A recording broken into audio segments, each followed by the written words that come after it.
సీరియల్లో సినిమాలో నటించాలనుకుంటున్నారా? అయితే వెంటనే మా యాక్టింగ్ స్కూల్లో జాయిన్ అవ్వండి.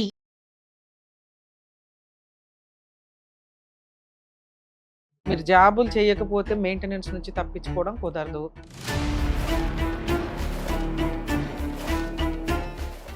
2023లో కొంచెం ఫీవర్గా ఉంది, పన్ను నొప్పి అందని తీసుకెళ్ళారు. అప్పటి నుండి ఇంకా మా మీద 498 కేసు ఇప్పుడు పెట్టి మా సిస్టర్ మీద కూడా పెట్టేశారు. అప్పుడు మీ మ్యారేజ్ టైంకి అమ్మాయి శాలరీ ఎంత? ఇప్పుడు మా మ్యారేజ్ టైంలో 50-60 అట్లుంది. మీ ఇన్కమ్ ఎంత? అది 6 ఇయర్స్ మ్యారిటల్ రిలేషన్లో 3 ఇయర్స్ విడిపోయారు. 3 ఇయర్స్లో 2 పిల్లల్ని కన్నారు. ఆ అమ్మాయి ఫైనాన్సే ఇక్కడ పెద్ద ఇష్యూ, నీ జాబే ఇక్కడ పెద్ద ఇష్యూ. సిస్టర్ మ్యారేజ్ అంతా మేమే చూసుకుంటామని చెప్పాము, అంత రాయించుకున్నాం. చూడడానికి వెళ్తే మా పిల్లలు ఎట్లున్నారు, వాళ్ళ సిస్టర్ వచ్చి నువ్వు ఎందుకురా ఇడికి వస్తున్నావు అట్లా ఇట్లా అరుగరుగా మాట్లాడు. పెళ్లి చేసిన నుంచి మీకే వస్తుంది కదా, 5 లక్షల కంటే ఎక్కువ ఇవ్వ, మీ ఇష్టం చేసుకొని లేకపోవాలి. అసలు మీ అబ్బాయితో ఎందుకు కలిసి ఉండాలి ఆ అమ్మాయి?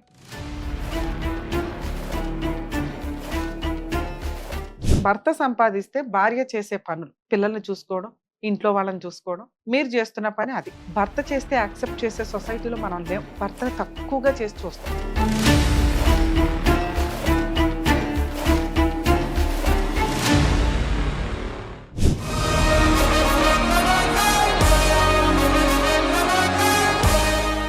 నమస్తే సార్. ఏంటి సార్ ప్రాబ్లం, దేనికి సంబంధించి? అయితే మాది ఆల్రెడీ కోర్టులో నడుస్తుంది. కోర్టులో నడుస్తుంది. Family matter. Family matter. Marriage ఎప్పుడైంది? 2018 ఆగస్ట్ మేడం. ఆగస్ట్ లో. ఎంతమంది పిల్లలు మీకు? బాబు పాప. ఎప్పుడు పుట్టారు వాళ్ళు? 2019 ఆగస్ట్ లో బాబు పుట్టారు. ఓకే. 21లో పాప పాప పుట్టింది. పుట్టారు. వాళ్ళ అరేంజ్డ్ father మ్యారేజా, లవ్ మ్యారేజా? Arrange marriage. వాళ్ళ ఫాదర్ జాబ్ ఈమెకు వచ్చింది. ఎప్పుడు? అది 2009లో. సో అమ్మాయి గవర్నమెంట్ ఎంప్లాయ్, గవర్నమెంట్. మీరేం చేస్తారు? Contract supervisor. సో కాంట్రాక్ట్ అంటే నచ్చే చేసుకుందిగా. అంతా బాగానే ఉండే మేము. అప్పుడు మీ మ్యారేజ్ టైం కి అమ్మాయి శాలరీ ఎంత, మీ ఇన్కమ్ ఎంత? నాది 20 ఉమ్. అట్లుంది. అత్త మాది తనకి? Own house madam. వాళ్ళు లేదు మేడం. శాలరీ ఎంత ఉంటుంది తనకి? అది అప్పుడు మా మ్యారేజ్ టైంలో 50-60 అట్లుంది. Okay. అంటే ఇప్పుడు మీరు grade one అనుకున్నారా శాలరీ నాకు ఇవ్వాలి, మనం ఇద్దరం కలిపి ఇల్లు కొనుక్కుందాం, ఇట్లా ప్రాపర్టీలు మాది కొనుక్కుందాం? Own house madam. Own house మీ అమ్మా నాన్న సంపాదించింది, ఉమ్. నువ్వైతే నేను సంపాదించలే. అట్లా ఏమనలేదు. మరి తన శాలరీ ఏం చేద్దామని? మేము తను దాచుకోవడం? గాంధీ ఆమె సపరేట్ గా పెట్టాము. ఆవిడది ఆవిడే. మొత్తం 5 lakhs చిట్టి వేసాం. ఉమ్. మొత్తం ఆమె సపరేట్ పెట్టి మళ్ళీ 10 lakhs పెట్టి ఆమె సపరేట్ గా పెట్టాం. ఓకే. అందులో నుంచి ఏం చేయలేదు ఇప్పుడు. అట్లా ఆమెకి అట్లాగే ఉన్నది. మళ్ళీ మా బాబు పుట్టినప్పుడు మేమే చూపించాం మొత్తం. ఓకే. ఫస్ట్ టైం వాళ్ళు చూపించాలి, కానీ మొత్తం మేమే చూపించాం. రైల్వే హాస్పిటల్ ఉంటుంది కదా, ఉమ్. రైల్వేలో చూపిస్తే మాకు ప్రైవేట్ లో చూపించాలని గొడవ పెట్టుకున్నారు. సరే అని రైల్వేలో చూపించాను, ప్రైవేట్ లో చూపించాను. రైల్వేలో ఎందుకంటే ఇప్పుడు ఆమెకు మెటర్నల్ లీవ్ ఇయ్యారు. ఆ. మెటర్నల్ లీవ్ ఇయ్యారు, మళ్ళీ రైల్వేలో పోయి చూపించాను. సరే మళ్ళీ పాప పుట్టినప్పుడు అట్లాగే అంటే మళ్ళీ మా పాప అంటే ఆ ఎక్స్పెన్సెస్ అన్ని రియంబర్స్ అయినాయా లేకపోతే లేదు, రికవరీ ఏమి ఇవ్వలేదు. ఏమి ఇవ్వలేదు. పాప పుట్టినప్పుడు ఏంటంటే మా పాపకు ఇక్కడ అంతలాగా వచ్చింది. సర్జరీ చేసినప్పుడు కూడా మొత్తం మేమే తిరిగాం కిమ్స్ కి, రైల్వే నుండి. అప్పుడు వాళ్ళ మదర్ వాళ్ళు సిస్టర్ ఉంది, ఎవ్వరు రాలేరు. మొత్తం నేనే తిరిగి చేయించాను, సర్జరీ చేయించాను. Hmm. ఆ పాప పుట్టినప్పుడు ఎవరు రాలేదు, పాప పుట్టినప్పుడు ఎవరు రాలేదు. సిస్టర్ మ్యారేజ్ అంతా మేమే చూసుకుంటామని చెప్పాము, అంత రాయించుకున్నాం. పెళ్ళి అయ్యే వరకు అంతా మేము చూసుకున్నాం. వాళ్ళిద్దరు సిస్టర్స్, తను ఒక ఇద్దరు sister. సిస్టర్, ఇద్దరు. పెద్దవాడిని మీరు చేసుకున్నారు. Arranged marriage Arranged marriage. Okay. సరే సరే, ఎంతవరకు బాగానే ఉంది. అమ్మాయి అత్తమామలతో అడ్జస్ట్ అయ్యి ఉంది, ఉన్నంతలో ఇంటి మ్యారేజ్ పనులు. చేసుకోదంట ఎవరు మీ వాళ్ళ సిస్టర్. మ్యారేజ్ చేసుకోకుండా ఎంత ఇప్పుడు వయసు ఎంత ఆవిడకి? ఆమె 30-35 అట్లా ఉంటుంది. 35? ఓకే. అక్క పెళ్లి చేసుకుంది, చెల్లి చేసుకోవడానికి ఏంటి? ఆమె ఏంటో ఆవిడ ఏమైనా జాబ్ చేస్తుందా? ఏం చేయదు. ఏం చేయదు. ఇక Okay. ఇక్కడ నుంచి 2023లో కొంచెం ఫీవర్గా ఉంది, పన్ను నొప్పి అని తీసుకెళ్ళింది. ఎవరు మీ వైఫ్ ని? మా వైఫ్ ని తీసుకెళ్ళింది. అసలు అప్పటిదాకా మీ ఇంట్లో ఏం గొడవలు లేవా? మీ వైఫ్ కి మీకు ఉండే. సూపర్ గా 2018 బాగానే నుంచి ఉండే. 23 వరకు బాగున్నట్లే బాగానే లెక్క. నేనే ఆఫీస్ దగ్గర డ్రాప్ చేసేవాడిని, రైలు నేనే ఆఫీస్ నుంచి తీసుకొచ్చేవాడిని. అంటే వాళ్ళకి ఏమన్నా కుళ్ళ, మా అమ్మాయి 70,000 సంపాదిస్తుంది, 60,000 అదే సంపాదిస్తుంది, అంటది. తీసుకెళ్లే అల్లుడికి పెడుతుంది, మేము సిస్టర్ అంతా నువ్వు వాళ్ళకి పెడుతున్నావు. ఆవిడేం పెట్టట్లేదు, దాచుకుంటున్నారు అంతే. డబ్బులు. అందులో కూడా 5,000 10,000 వాళ్ళకే ఇస్తుంది. ఉమ్. వాళ్ళకే ఇస్తున్నావు, అంతా తీసుకెళ్ళి వాళ్ళకి ఇస్తున్నావు వాళ్ళ సిస్టర్. సరే, ఇప్పుడు ఆ అమ్మాయి శాలరీ ఇక్కడ నడుస్తుంది అనుకుందాం. మరి మీ అత్తగారు మీ మరదలు ఎలా బతుకుతారు? వాళ్ళ ఇన్కమ్ ఏంటి? వాళ్ళు 20-25,000 పెన్షన్ వస్తున్నాను వాళ్ళ మదర్. వాళ్ళ అమ్మగారికి. వాళ్ళ అమ్మగారికి. ఇంకా మరి ఆ అమ్మాయి పెళ్లి చేయాలంటే మీరు చేస్తామన్నారు, చేస్తామండి. ఉన్నంతలో మీ వాళ్ళ అక్క బాధ్యత కూడా తీసుకుంటాం. సంఘం పెద్ద మనుషులు అన్నప్పుడు రాయించుకున్నాం అంతా. ఆ. మ్యారేజ్ అంతా ఫంక్షన్ హాల్ భోజనాలు అక్క బావ చూడాలి అనేది. అంతా రాసుకున్నాం, సరే చేస్తామని చెప్పాము. ఉమ్. ఇప్పుడు మళ్ళీ వాళ్ళకి ఏమైనా ఆస్తులు ఉన్నాయా? ఏం లేవు, ఏమీ లేవు. ఏవి లేవు. ఆయన చనిపోయినాక డెత్ బెనిఫిట్స్ ఏమన్నా వచ్చినాయా? అది మాకు తెలియదు. తెలియదు. ఆ టాపిక్ అది ఇప్పుడు నాకు- ముందు విషయం నాకు కాబట్టి నాకు తెలియదు. ఎప్పుడైతే వెళ్ళిందో అప్పటి నుండి ఇంకా మా మీద 498 కేసు ఇప్పుడు పెట్టి మా సిస్టర్ మీద కూడా పెట్టేసారు. 2023లో పన్ను నొప్పని అమ్మగారి అవును. ఇంటికి వెళ్ళిన ఆవిడ సడన్ గా లీగల్ ప్రాసెస్ లోకి వెళ్ళాలి అని ఎందుకు అనుకుంది? పిల్లలు ఎవరి దగ్గర ఉన్నారు? వాళ్ళ దగ్గర ఉన్నారు. అప్పటి వెళ్ళేటప్పుడు నుండి మా తీసుకెళ్ళి- దగ్గర 23లో ఒక స్కూల్ వేసారు. 24 ఇట్లా 4 స్కూల్స్ మార్చారు. Nursery, LKG, UKG, first schools మార్చుకుంటూ వెళ్తే పిల్లలు ఎలా చదువుతారు ఏంటో అర్థం. వాళ్ళ మదర్కి తెలియాలి, వాళ్ళ సిస్టర్కి తెలియాలి. ఉమ్, భాష్యం స్కూల్ ఒకటి వేసారు, విద్యా విహార్ స్కూల్ ఒకటి వేసారు. మా దగ్గర లిటిల్ బర్డ్ స్కూల్లో చదువుతుంది. ఉమ్, అక్కడ నుండి ఇయర్ స్కూల్ చేంజ్ చేస్తుంటూ వెళ్ళి ఓకే. అట్లా నేను స్కూల్ దగ్గరికి వెళ్తే మా పిల్లలు ఎట్లున్నారు, వాళ్ళ సిస్టర్ వచ్చి నువ్వు ఎందుకురా ఇడికి వస్తున్నావు అట్లా ఇట్లా అరుగరుగా మాట్లాడుతున్నా. నా పిల్లలు చూడడానికి వెళ్తే ఇప్పుడు మా ఇంట్లో ఉన్నప్పుడు టైంకి తింటారు, స్నాక్స్ తింటారు టైంకి. వాళ్ళ దగ్గర ఏం లేదు. ఈమె ఆఫీస్కి వెళ్ళిపోతే వాళ్ళు ఏం పెట్టట్లేరు. ఏదో ఈమె వచ్చింది, వాళ్ళు పిల్లల్ని కూడా కనీసం స్కూల్కి వెళ్తే బ్యాగులు కూడా పట్టుకోవట్లేదు, వాళ్ళకే వేసేస్తున్నారు. చిన్నపిల్లలు నర్సరీ, ఎల్కేజీ అన్నప్పుడు బ్యాగ్స్ పట్టుకోవాలి, వాళ్ళకే వేసేస్తున్నాం. వాళ్ళకే బాస్కెట్ వాళ్ళే పట్టుకుంటున్నారు. 3 years 2023లో అమ్మాయి వెళ్ళిపోయింది అక్కడికి. పెద్ద మనుషులు పంచాయతీలు కానీ ఏమి అయ్యాయి. జరగలేదు. మేము పెద్ద మనుషుల దగ్గరికి రాము, ఎక్కడ రామన్నారు. ఇప్పుడు పోలీస్ స్టేషన్ లో అంత సడన్ గా అమ్మాయి వెక్స్ అయిపోవడానికి రీజన్ వీళ్ళ ఏంటి? సిస్టర్ వీళ్ళ మదర్ ఇట్లా ఇప్పుడు బేసిక్ నేనే ఫస్ట్ అడిగా ఆ అమ్మాయి శాలరీ పరిస్థితి ఏంటి అని. ఎందుకంటే వాళ్ళకి ఆస్తులు ఏమీ లేవు. లేవు, మీ అత్తగారికి వచ్చేది పెన్షన్ మాత్రమే. పెన్షన్ మాట. ఇలాంటి ఒక జాబు పెద్ద కూతురికి ఇస్తున్నప్పుడు ఫర్దర్ గా మాట్లాడుకుంటారు ఏదన్నా కానీ. ఏంటి ఫర్దర్ గా? ఇంకో పిల్ల ఉంది, ఆ పిల్ల పెళ్లి బాధ్యతలు మరి నువ్వే తీసుకోవాలి తల్లి. ఆ అమ్మాయికి ఇంత గోల్డ్ పెట్టాలి, ఆస్తులు లేవు కాబట్టి, లేదా ఏదైనా ప్రాపర్టీ కొని ఇవ్వాలి. ఇలా బేసిక్ గా మాట్లాడతారు. ఈ అమ్మాయి లైఫ్ సెట్ అయిపోయినట్లు లెక్క ఇక్కడ ఈ జాబ్ తీసుకోవడం వల్ల. అప్పుడు కొన్ని బాధ్యతలు అనేవి కామన్ గా ఎక్కువగానే ఉంటాయి. ఆ అమ్మాయికి వచ్చిన 60,000 శాలరీ మనకే కాదు, అమ్మాయికి కాదు. దాంట్లో కనీసం 10 to 20% అనేది వాళ్ళ అమ్మకి షేర్ చేయాల్సిన బాధ్యత అమ్మాయికి ఉంటుంది. వాళ్ళ అమ్మకి పెన్షన్ వస్తుంది కదా మేడం, అవే తింటాం ఎక్కువ అనే హక్కు మనకు లేదు.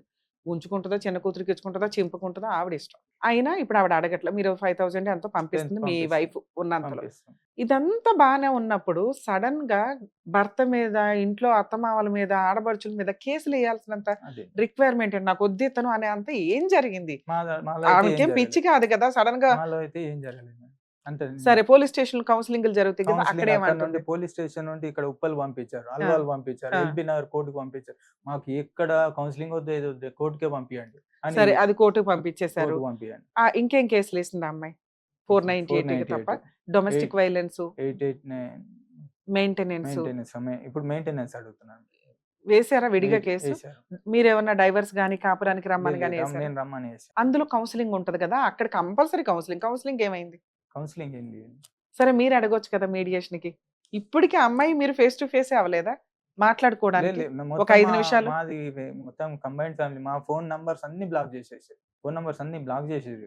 కలుద్దామని వెళ్తే కూడా కలవట్లేదు. సరే పిల్లల కోసం మీరేం చేశారు ఈ 3 years లో? పిల్లలు నేను అమ్మాయి ఇంటి తీసుకెళ్లిపోయింది, దగ్గరికి- తీసుకురాదు, చూపించదు, మనం వెళ్తే ఫాల్స్ కేసులు వేస్తారు. ఇప్పుడు మరి ఇంటి దానికి- దగ్గరికి వెళ్తే కూడా రానివ్వట్లేదు. అది కామన్. అసలు అమ్మాయి ఇంత స్ట్రాంగ్ చెప్తున్నారు మీరు. నాకు విషయమే అర్థం కాల. ఏమి గొడవలు లేవు, మంచి కుటుంబం అంటున్నారు. తీరా చూస్తే సడన్ గా ఇంటికి వెళ్ళిపోయింది, మొహం కూడా చూడట్లేదు, కేసులు టప్ప కేసులు వేసింది. అసలు కౌన్సిలింగ్ కే అటెండ్ అవ్వట్లేదు, నాకు ఇతను వద్దు అని గోడ కట్టేసుకునే అంత ఏముంది? మా మధ్య అయితే ఏం లేదు.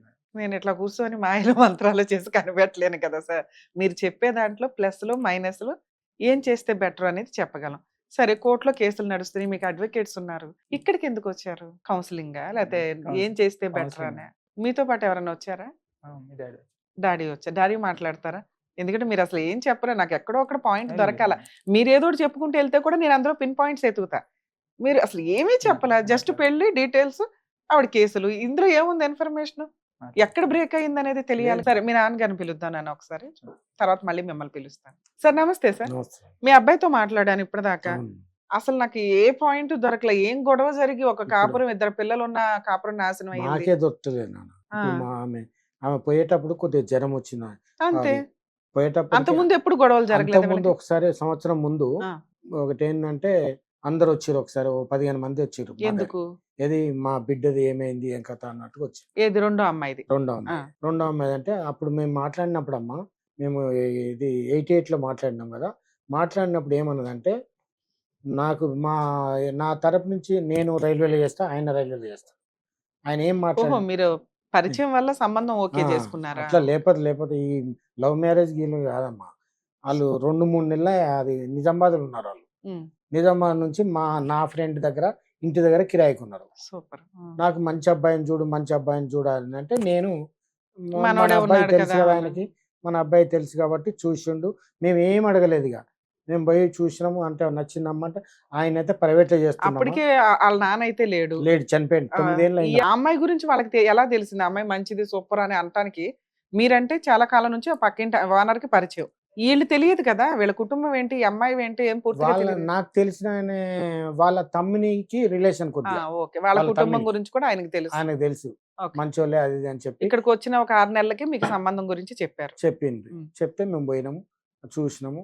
ఇగో చూడమ్మా మా పిల్లోడు కూడా ఇల్లు ఉంది, పెద్ద ఆయనకి వేరే ఉంది, ఈయనకి వేరే ఉంది సపరేట్గా. కానీ ఉద్యోగం మాత్రం ప్రైవేట్ కాదు, అప్పుడు టెంపరీగా యశోదలు చేస్తున్నామ్మా. ఆయనది ఇంత ఈ విధంగా ఉంది, అంత తప్పించి పర్మనెంట్ అయితే లేదు అని చెప్తే వాళ్ళు ఏమన్నారంటే, చూడయ్యా నా దగ్గర 2 పిల్లలు చేసేంత ఉంది నా దగ్గర, ఈ అమ్మాయికి మాత్రం 5 లక్షలే ఇస్తాం, 5 పైసలకు ఎక్కువ పైసలు ఇవ్వాలి అంటే నేను అనుకున్నామ్మా ఆయన ఉద్యోగం అయితే ఉంది కదా, మరి ఉద్యోగం అంటే ఉద్యోగం మీరే పెళ్లి చేసి నుంచి మీకే వస్తుంది కదా, 5 లక్షల కంటే ఎక్కువ ఇవ్వ, మీ ఇష్టం చేసుకొని లేకపోవాలి. సరే అమ్మ 5 లక్షల్లో కూడా 5 లక్షలు ఇస్తా అన్నారమ్మా. దానికి ఒప్పుకున్న తర్వాత 5 లక్షలు పెట్టి 4,80,000 రూపాయలు బంగారం కొన్నమ్మా. మొత్తం కంబైన్లో పెళ్లి చేసినాం. బాసన్లు నేనే కొన్నా, అల్మార్లు నేనే కొన్నా, మంచం నేనే కొన్నా. సంవత్సరం క్రితం వాళ్ళు పెద్ద మనుషులంతా వచ్చారు కదా, వచ్చి వాళ్ళు వచ్చి ఏ విషయం మీద అమ్మాయి గురించి అడిగారు. అదేంటి సంబంధం చూస్తే చేసేస్తాం అనొచ్చు కదా మీరు. ఆ పిల్ల గురించేగా అడగడానికి వచ్చారు. పిల్ల గురించి అంటే ఆ పిల్లది అప్పుడు ఆ మూమెంట్ లో 2 ఉన్నాయి, ఆ పిల్లది ఆమెకే ఉంది, ఈ మీద నేను 5 లక్షలే ఇస్తా, ఆమె డ్యూటీ చేస్తుంది అని అప్పుడు మాకు చెప్పేటప్పుడు మీరు అన్నట్టుగా ఇప్పుడు మరి ఆ పిల్ల ఉంది పెళ్లికి, మరి ఈమె డ్యూటీ చేస్తుంది, మనకు ఆమె ఏమి ఇస్తానని మమ్మల్ని అడగలేదు తల్లి. ఆ పెద్ద మనుషులను అడగలేదు, మమ్మల్ని అడగలేదు. మమ్మల్ని అడిగి ఉంటే అప్పుడే మరి వచ్చిన 30 ఎంత వస్తామా, 40,000 వస్తాను. 40,000 అంటే 40,000 డ్రా చేసి 35,000 ఆమె పేరు మీద చిట్టేసిందమ్మా. ఆమె పేరు మీద చేసి 5 మన మామయ్య నాకు ఖర్చు గురించి నాకు 5,000 కావాలి, 40,000 డ్రా చేసి 5,000 ఆమెకి ఇస్తుంటే 35,000 చిట్టి వేసేవాళ్ళు. 5 లక్షలు చిట్టి వేసిన సరే ఆమెది వేసి 4,60,000 వచ్చిందమ్మా. 4,60,000 వస్తే ఈ ఇద్దరికి కంబైన్ లో జాయింట్ అకౌంట్ చేసి అందులో పెట్టినాం. అప్పుడు అబ్బాయి పుట్టినప్పుడు మనకు తెలియకుండా మళ్ళా 20,000 డ్రా చేసారు. ఏంటమ్మా ఇట్లా డ్రా చేసిండ్రు ఏంటంటే మాకు తెలియదు, ఆ ఏటీఎంఏ తెలియదు నాకు అని మాట్లాడింది. ఏటీఎం తెలియకుండా నీ పేమెంట్లు ఇప్పుడు పిల్లగన్నాక పేమెంట్ తీసుకోలేదు కదమ్మా, నీ పేరు మీద నీ బ్యాంకులో 1,60,000 ఉంది, 1,60,000 తీసుకుంటాడు, దొంగతనం చేస్తాడు, మొత్తం కొట్టుకుపోతాడు. ఒక 20,000 తీసుకుపోతాడు. ఎవరి అకౌంట్ లో ఇది? ఆమె అకౌంట్, మీ కోడలు.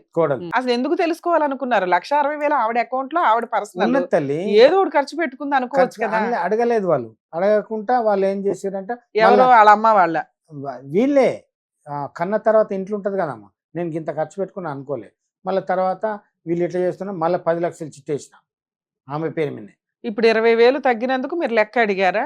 ఎందుకు ఖర్చు పెట్టారు ఆ అమ్మాయి? నేను ఏం అడగలేదు తల్లి, ఈ ఏటీఎం లెక్కలు తీసారు కదమ్మా, ఎప్పుడు తీసుకుంటారు ఎట్లా అంటే నాకు ఏటీఎంఏ తెలియదు. ఏటీఎం అడగడం అయితే అడిగారు కదా. ఆ అమ్మాయి డెలివరీ అయ్యి వాళ్ళ పుట్టింటికి వెళ్ళింది, ఆవిడకి 1,60,000 అకౌంట్ లో ఉన్నాయి, ఒక 20,000 ఏటీఎం ద్వారా ఖర్చు అయినాయి, అంతేగా మీరు అనేది? ఎందుకు ఖర్చు అయినాయి అని అడిగారు. అయినాయి అన్నారు, ఊరుకున్నారు. అది ఒక పాయిజన్ చుక్క ఆల్రెడీ రెడీగా ఉంది అక్కడ. రెండు తర్వాత ఇది ఇట్లా చేస్తుందని ఆమె మళ్ళా ఇట్లే వాడుకుంటుంది అనే ఉద్దేశం 10 లక్షల చిట్టి ఆమె 35,000 కట్టి 10 లక్షల చిట్టి ఆమె పేరు మీద పెట్టినా. శాలరీ అంతా 10 లక్షల చిట్టికి కడుతున్నారు, కట్టేస్తున్నా. ఆమె 5,000. మీ అబ్బాయి తెచ్చి 20,000 ఏం చేస్తున్నారు? మా అబ్బాయికి 15,000. 15,000 ఏం చేస్తారు? 15,000 అంటే ఆయనది ఇప్పుడు ఇంటి తరపు నుంచి 35,000 40,000 చిట్టేస్తానమ్మా. ఇది కాకుండా అది మీ కష్టార్జితం. అది మీ అబ్బాయి సంపాదించేది ఏమీ లేదు ఇక్కడ, లేదు. అసలు మీ అబ్బాయితో ఎందుకు కలిసి ఉండాలి అమ్మాయి? మీకు ఒక్కడే కొడుక అంటే మీరు సంపాదించిన ఆస్తి మీ అబ్బాయికే ఇస్తారు కాబట్టి అనేది ఒకటే. అదే ఎంత ఆస్తి మీకుంది?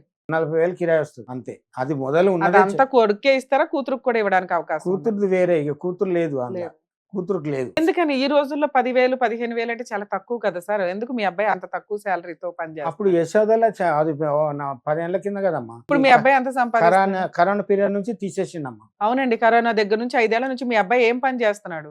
ఇంతకు ముందు అమ్మ అబ్బాయి పుట్టింది కదా, అది కరోనా పీరియడ్ లో అమ్మాయి గర్భిణితో ఉన్నది. అవును. కరోనా పీరియడ్ లో ఉమ్. ఒక్క రోజు కూడా బస్సు ఎక్కనియలేవాడు.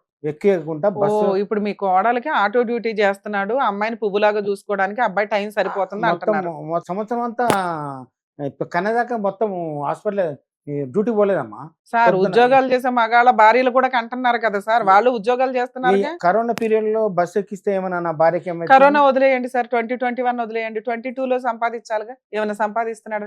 సంపాదన ఇదే తిరుగుడు అయిపోయింది ఆయన. 23 లో కేసులు అయినాయి, ఆ, 21 లో 22 లో అయితే కేసులు లేవు. జాబ్ కూడా ఏమి చెయ్యట్లేదు. లేదు. ఆమె పోయిందంటే ఇంకా జ్వరం వచ్చి మా భార్యకు అప్పుడు ఆపరేషన్ అయింది. కాల ఆపరేషన్ అయింది. కాల ఆపరేషన్ అప్పుడు ఏది జనవరి 31 జనవరి 1 అయిందమ్మా. 23 జనవరికి 1 ఇయర్ బ్యాక్ వాళ్ళు ఎవరో 15 మంది వచ్చారు అన్నారు కదా, ఎందుకు వచ్చారు? ఏ టాపిక్ మాట్లాడడానికి? వాళ్ళు ఈ పిల్ల గురించే మాట్లాడితే నేను అన్నా ఏ పిల్ల గురించి? చిన్న పిల్ల గురించి పెళ్లి ఎప్పుడు అని. పెళ్లి ఎప్పుడు చేస్తారు మరి? డబ్బులు దాచారు? అప్పుడేమో మీరేమో పల్లెలో మీరు ఈ కట్నం ఆ కట్నం ఏమని నాకు అడగలేదు, ఆమె దగ్గర ఉందని చెప్పారు. నేను వాళ్ళతో యుక్తంగా నేనేం మాట్లాడతా, మొత్తం భోజనము 1000 మంది తెస్తుందా, ఏమో కట్నం అయితే ఉన్నదని చెప్పిందమ్మా. మీరే అన్నారు కదా ఆమె దగ్గర కట్నం ఉంది కదా, వచ్చిన 1000 మందికి రాని వాళ్ళతో యుక్తంగా నేను పెళ్లి చేస్తాను అని చెప్పిన వాళ్ళు సంతోషంగా వెళ్ళిపోయింది అమ్మా. ఓకే, ఆయన ఎంత చెప్పిండు, మీరు చెప్పలేదు ఎప్పుడు. కట్నం ఎవరి దగ్గర ఉందన్నారు? ఏది ఆమె దగ్గర పిల్లదు ఇద్దరికి, ఆమె భర్త చనిపోయింది కదమ్మా. బెనిఫిట్స్ పిల్ల పేరు మీద ఉన్నాయి ఉన్నాయి అనేది అని మీ చెప్పి ఉద్దేశం. మనకు అంతే. పెళ్లి ఖర్చులు ఇవి అక్క పెట్టుకుంటే చాలు అనేది మీ ఉద్దేశం. వాళ్ళు- మీరేమన్నారంటే నేనేమన్నా అంటే పెళ్లి ఖర్చు వాళ్ళతో యుక్తంగా, భోజన ఖర్చు మొత్తం నేనే పెట్టుకుంటా అని అంటే వాళ్ళు సంతోషంగా వెళ్ళిపోయారమ్మా. వెళ్ళిపోయిన సంవత్సరంకి ఈ పని అయింది అంతే. సరే, సంవత్సరంలో పెళ్లి చూపులు పెళ్లికి గానీ ఏమి నేను రాదు 2-3 చూపించిన ఆ పిల్లకి. పిల్లకి. నువ్వు చూపిస్తే నేను చేసుకుంటాను, మరి ఎవరు చూస్తే చేసుకుంటారమ్మా అని కూడా అడిగిన తల్లి. అని 2-3 చూపించినా కూడా ఒప్పుకోలే. వాళ్ళు చూసుకోవట్లే, మీరు చూపించినవి వాళ్ళకి నచ్చలేదు. నచ్చలే. మరి ఇంకెవరిని లేకపోతే నువ్వన్నా చూసుకోమ్మా, మేము చూస్తాము. నేను చెప్పిన కదా వాళ్ళతో యుక్తంగా నువ్వు చూస్తే నేను చేసుకోను అని మాట్లాడిందమ్మా. సరే, ఏమేం కేసులు ఫైల్ చేశారు? ఒక 498 498 స్టేషన్ వేసి వెళ్ళి- నా మీద వేసింది. నేను కొట్టిందట నా కోడల్ని, మా భార్య కొట్టిందట, అది మా బిడ్డ కొట్టిందట ఆమెను. మా బిడ్డ అయితే అమ్మ ఏదైనా ఫంక్షన్లు పడితే మొత్తం ఆమెకి చీర కట్టుకోరాదు. మా కోడలికి చీర కట్టించి బంగారం పెట్టి అన్ని పెట్టి తీసుకుపోయేట ఆమె కొట్ట కూడా వచ్చి పెట్టి ఆమె కొట్టిందని చెప్పింది. భార్య కొట్టింది. ఆమె అసలు మాట పొద్దున్న లేచి మా ఇంట్లో పని వాళ్ళు ఉన్నారమ్మా, ఇద్దరు ఏదాని పని అని ఒట్టిగా ఇంట్లోకి రారు వాళ్ళు.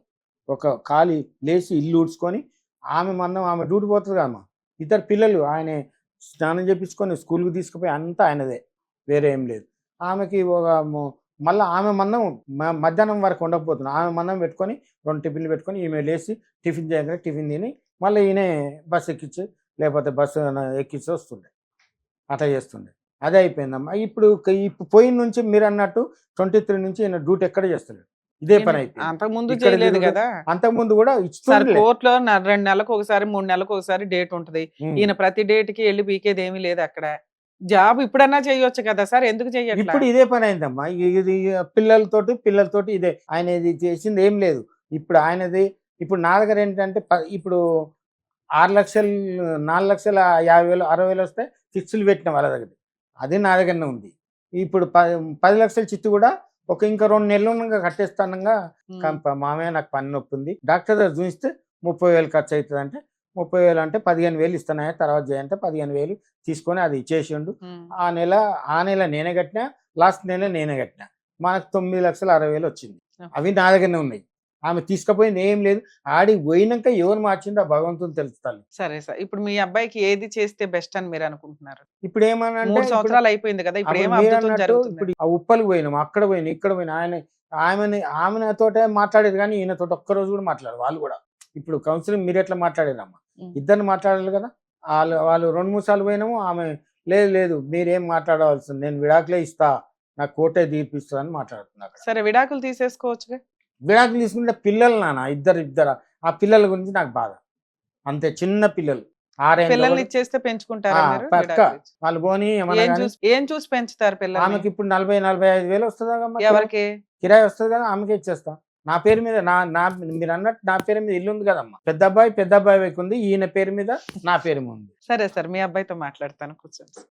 సార్, మీరు ప్రాపర్ విషయాలు చెప్పకపోతే మీ ప్రాబ్లం ఎప్పటికీ సాల్వ్ కాదు. మీ నాన్నగారిని అందుకు పిలిచాం. మీ వరకు మీరు మీ లైఫ్ స్టైల్ వేరు, మీ నాన్నగారి లైఫ్ స్టైల్ వేరు. అర్థమవుతుందా? జమానా అనేది ఒకప్పుడు 30 ఇయర్స్కో 50 ఇయర్స్కో మారితే ఇప్పుడు 5 ఇయర్స్ కూడా ఉండట్లా. మీకు మీ తర్వాత జెన్ జెడ్ అనే జెన్జీనో ఏదో అంటున్నారు కదా, ఎంత వేరియేషన్ ఉంటుందో తెలుసా ఇప్పుడున్న జనరేషన్ కి? వాళ్ళు అసలు ఎంత పాయింట్ మోరల్ వాల్యూస్ కూడా లెక్క కూడా చేయరు. వాళ్ళకి ఏది తోస్తే అదే.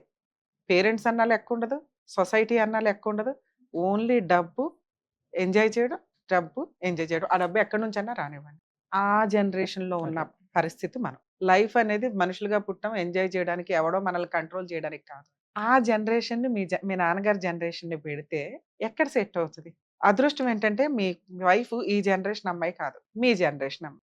మీ జనరేషన్ అంటే ప్రెసెంట్ జనరేషన్. మీ నాన్నగారి జనరేషన్ అంతా ఇంటి పెద్ద ఎవరైతే ఉంటారో ఆయనే లీడర్. ఫైనాన్స్ అంతా ఆయన రూపాయి జాగ్రత్త చేస్తూ వేస్ట్ ఖర్చులు అవనివ్వకుండా లైఫ్లో ఎవరన్నా సంపాదించనివ్వండి. లీడర్షిప్ పెద్ద ఆయన దగ్గర ఉంటుంది. అక్కడ ఒక్క రూపాయి కూడా వేస్ట్ అవ్వదు. పద్ధతిగా కుటుంబాన్ని సొసైటీలో గౌరవంగా నిలబెట్టడం, దాన్ని అలా తీసుకొని వెళ్ళి వారసులకు ఇవ్వడం. మళ్ళీ ఆ వారసులు కూడా ఆ డబ్బు వేస్ట్ చేయకూడదు. మళ్ళీ దానికి ఇంకో రూపాయి యాడ్ చేసి వాళ్ళు ఇంకో జనరేషన్కి ఇవ్వాలి అనే ఆలోచన ఉన్న 7 తరాలు చూడండి అంటాం చూసావా? ఈ 7 తరాలకి మీ నాన్న పర్ఫెక్ట్గా సరిపోతారు. వాళ్ళు పూర్తిగా తినేదేమి ఉండదు. ఈ రోజుకి మనకి ఎంత కావాలి అంత చాలు ఖర్చు పెట్టుకోవడానికి. నెలకు ఒకసారి రెస్టారెంట్కి వెళ్ళొచ్చు, సంవత్సరానికి ఒకసారి ఊర్లు వెళ్ళొచ్చు. అంటే ఒక ఎంజాయ్మెంట్ అనేది లిమిట్తో కూడిన లైఫ్ స్టైల్ ఉన్న వ్యక్తులు వాళ్ళు. వాళ్ళ జనరేషన్ పర్ఫెక్ట్ జనరేషన్ అని నా ఉద్దేశం ఒక రకంగా చెప్పాలంటే. కానీ ఇప్పుడు జనరేషన్కి అది సెట్టే కాదు. రూపాయి సంపాదిస్తే అందులో ₹10 ఖర్చు పెట్టాలా, పావలా దాయాలా, ఇంతే. మీ నాన్నగారి జనరేషను రూపాయి సంపాదిస్తే 70 పైసలు 80 పైసలు దాయాలి, 10 పైసలు లావిష్గా ఖర్చు పెట్టుకోవాలి, 10 పైసలు అత్యవసరాలు వస్తాయి కొన్ని, హాస్పిటల్ ఖర్చులో ఇంకొకటో. అప్పుడు మిగతా 50 పైసల్లోంచి తీస్తాడు తప్ప ఒక 50 పైసలు అయితే అసలు కదలం. మనోళ్ళు విచ్చలవిడితనానికే 50 పైసలు ఖర్చు పెడుతున్న జనరేషన్లో ఉన్నప్పుడు ఒక అమ్మాయికి ప్రెజర్ కింద లెక్క. అర్థమవుతుందా? భర్త సంపాదిస్తే భార్య చేసే పనులు, పిల్లల్ని చూసుకోవడం, ఇంట్లో వాళ్ళని చూసుకోవడం, ఆ అమ్మాయి భర్తకి వచ్చేసరికి అన్ని సేవలు చేయడం, ఇట్లా మీరు చేస్తున్న పని అది. ఇంట్లో ఎవరో ఒకళ్ళు ఈ పని చేయొచ్చు, కానీ భర్త చేస్తే యాక్సెప్ట్ చేసే సొసైటీలో మనం లేం. భర్తను తక్కువగా చేసి చూస్తాం. భర్త అనేవాడు సంపాదించాలి, ఆడవాళ్ళు సంపాదించకూడదనే తక్కువగా చూస్తున్న రోజులు ఇవి. ఎవరికాళ్ళు సంపాదించాలి, ఇద్దరు సంపాదిస్తేనే ఈ రోజున రెస్పెక్ట్, గౌరవం. ఇంకా కొంచెం ఆడవాళ్ళు సంపాదించే కెపాసిటీ తెచ్చుకొని, సంపాదించకపోయినా పర్వాలేదు పిల్లల్ని వాళ్ళని చూసుకొని అత్తమామల్ని బాగా చూసుకుంటే దేవత కింద లెక్క ఆ పిల్ల. ఆ అమ్మాయి ఏమో వాళ్ళ నాన్నగారి జాబుతో టాప్ మోస్ట్ లో సంపాదిస్తుంది. అక్కడేమో అమ్మ చెల్లెలు ఉన్నారు. ఆ సంపాదన తినాల్సిన వ్యక్తులు వాళ్ళిద్దరు. కనీసం 50% నువ్వు తీసుకుని 50% ఇంటికి పెట్టమ్మా, దాచుకోమ్మా అంటే ఇంత గొడవ అయ్యి కాపురం రోడ్డు మీదకి వెళ్ళిపోయేది కాదు. మీరు 6 ఇయర్స్ మ్యారిటల్ రిలేషన్లో 3 ఇయర్స్ విడిపోయారు, 3 ఇయర్స్లో 2 పిల్లల్ని కన్నారు. ఆ అమ్మాయి ఫైనాన్సే ఇక్కడ పెద్ద ఇష్యూ, నీ జాబే ఇక్కడ పెద్ద ఇష్యూ. మీ నాన్న దాచిపెట్టిన డబ్బుతో నీ అకౌంట్లోకి రాదు, అది ఆయన ఉన్నంత వరకే. ఆ తర్వాత కూడా నాదే కదా మేడం అంటే నీకు వాల్యూ ఎక్కడుంది? మీ నాన్నగారు కష్టపడి ఒక జాబ్ తెచ్చుకొని సంపాదించి ఒక ఇల్లు కొని అమ్మని కొడుకుని కూతురికి పెళ్లి చేసి ఇన్ని చేశారు కదా, నువ్వేం చేస్తున్నావు? పనోళ్ళ పని చేస్తున్నావు. పనోళ్ళకి ఎంత ఇన్కమ్ అక్కడ మీ ఇంట్లో?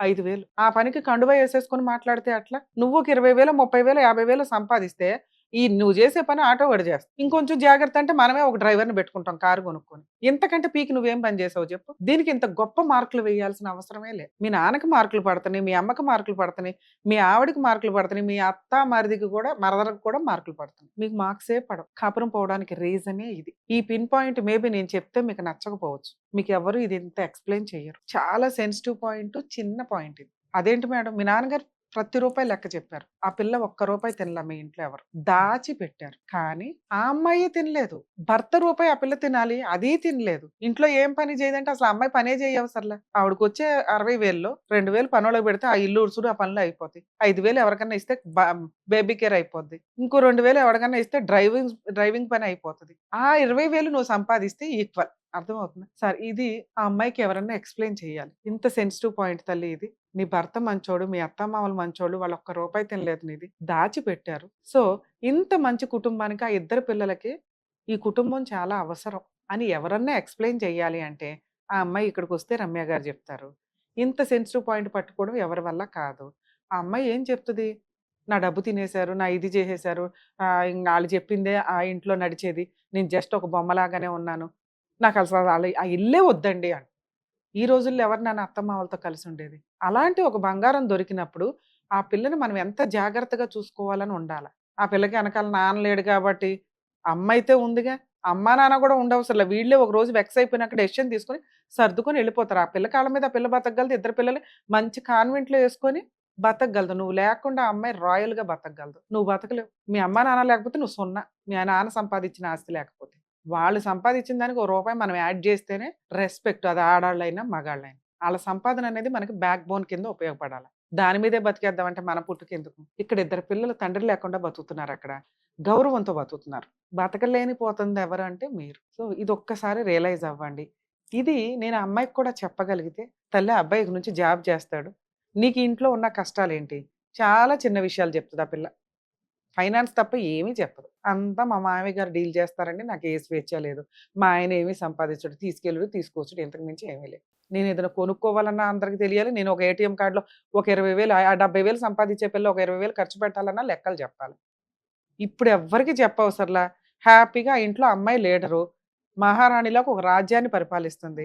నీతో ఏం అవసరం? ఎవరికి అవసరమో వాళ్ళు తగ్గాల. తగ్గి వెళ్ళాలి. వెళ్ళి బతిమలాడాలి. బతిమలాడడానికి డోర్‌లేసేశారు. అర్థమవుతుందా? మొత్తం లాక్ జేసేసి, బ్లాక్ జేసి పెట్టారు. మరి ఈ సీన్‌ని నేను ఎట్లా అప్రోచ్ అవ్వాలి మేడం? మీరు మా మైనస్‌లు చెప్పారు అర్థమైంది. నేను రియలైజ్ అయ్యి ఆ అమ్మాయిని తెచ్చుకోవాలంటే, నేను మారాను అని అమ్మాయికి చూపించాలంటే ఎలా? మీకు ఇంకొక సలహా కూడా ఉంటది. ఇప్పుడు కొత్తగా జాబ్ చేస్తే, ఆ అబ్బాయి ఏమి చేయడండి అని ఆ అమ్మాయి కేసుల్లో రాసే ఉంటది. అర్థమవుతుందా? ఇప్పుడు నేను ఏదైనా జాబ్ చేస్తే పిల్లలకి నేను మెయింటెనెన్స్ ఇవ్వాలేమో అని నువ్వు చేయకుండా ఉంటే నీకు వాల్యూనే పెరగదు. జీరో వాడివి జీరో దగ్గరే ఉంటావు. నేను ఇలా కూర్చోబెట్టి మీ నాన్నో, మీ ఆస్తినో చూపించి ఆ పిల్లని తీసుకొచ్చి నీతో కాపురం చేయించడం ఎవడి వల్ల కాదు. మీరు మారండి, జాబ్ చేయండి. ఇదిగోండి నేను 15,000, 20,000 సంపాదిస్తున్నా పలానా షాప్‌లో. మీరు సంపాదించినా, సంపాదించకపోయినా కోర్టు ఆ అమ్మాయి మెయింటెనెన్స్ వేస్తే పిల్లలకి ఆర్డర్ చేస్తది. మేడం నాకు జాబ్ లేదు మేడం. మా నాన్న తిండి మీద నేను బతుకుతున్నానంటే కుదరనే కుదరదు. రిక్షా తొక్కి ఆళ్ళకి డబ్బులు కట్టండి. లేదా జైలుకెళ్ళు. ఇలా తెలుసుకోండి ఫస్ట్. మీరు జాబులు చేయకపోతే మెయింటెనెన్స్ నుంచి తప్పించుకోవడం కుదరదు. 2 మీ నాన్నగారికి ఒక డౌట్ ఉంటది. మేడం మేమేం వద్దనలేదు కదా! రమ్మంటున్నాం. మేము తిండి పెడతామంటున్నాం. రెంట్లు మేమే కడతామంటున్నాం. అమ్మాయి రూపాయి మేము తీసుకోలేదు కదా! మా పిల్లల్ని మేము పోషించుకోగలం, చదివించుకోగలం. పిల్లల్ని మాకు ఇచ్చేయండి అని. తల్లికే కస్టడీ ఉంటది తప్ప సంపాదించిన తండ్రికి విజిటేషన్ రైట్స్ కూడా ఉండవు. మీరు మెయింటెనెన్స్ కట్టినాకే మీకు విజిటేషన్ రైట్స్ ఉంటాయి. కనీసం ఈ రోజుకి మీరు విజిటేషన్ రైట్స్ అడగల. ఎలా ఫైట్ చేయాలో ఇప్పుడు చెప్తా. మైనస్‌లే చెప్తున్నాను ఇంకా నేను. లీగల్ ప్రాసెస్‌లో ఆ అమ్మాయి మీకు కావాలి అంటే మీరు జాబ్ చేయాలి. మీకెవరన్నా చెప్పుంటే జాబ్ చేస్తే మెయింటెనెన్స్ కట్టాలని అది మర్చిపోండి. మీరు జాబ్ చేసినా, చెయ్యకపోయినా పిల్లలకి మెయింటెనెన్స్ ఆర్డర్ అవుతది. మేడం ఆ అమ్మాయి రూ. 1,00,000 సంపాదిస్తుంది. నేను జీరో అంటే కూడా పిల్లలకి మీరు మెయింటెనెన్స్ కట్టాల్సిందే.